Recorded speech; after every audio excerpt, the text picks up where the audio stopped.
Une attaque visant l'aéroport international de Diori Hamani de Niamey au Niger a été déjouée le matin du 18 juin 2026 selon les autorités nigériennes. Si le groupe de soutien à l'islam et aux musulmans, JINIM, la branche sahélienne d'Al-Qaïda, a revendiqué l'attaque effectuée à l'aide de véhicules urbains, les autorités nigériennes pointent du doigt des mercenaires à la solde de la France d'Emmanuel Macron. La situation est désormais sous contrôle et le gouvernement, tout en saluant la réactivité des forces de défense, appelle la population à la vigilance. Le bilan provisoire de cette tentative d'incursion perfide s'établit comme suit.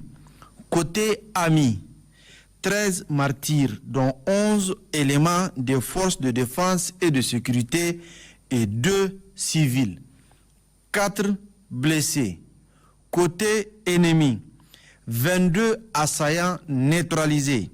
Le bilan humain de l'attaque est lourd pour le Niger. 13 pertes en vie humaine, dont 11 militaires et 2 civils ainsi que 4 blessés. En réponse, les autorités nigériennes ont neutralisé 22 assaillants et procédé à une vingtaine d'arrestations. Un important matériel militaire a également été récupéré, incluant des fusils, des lance-roquettes, des mitrailleuses, des grenades, des munitions ainsi que divers véhicules utilisés par les assaillants. L'aéroport est sécurisé et des opérations de ratissage ont été annoncées. Une vaste opération des forces de défense et de sécurité visant à traquer et neutraliser les éléments résiduels est en cours.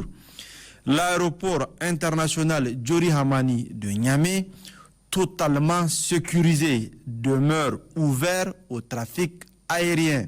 Le Niger traverse une situation sécuritaire préoccupante qui fragilise davantage le pays. Durant l'année 2025, près de 1488 incidents ont été recensés, entraînant le déplacement de 507 438 habitants et plaçant 2,6 millions de personnes dans une situation de détresse humanitaire.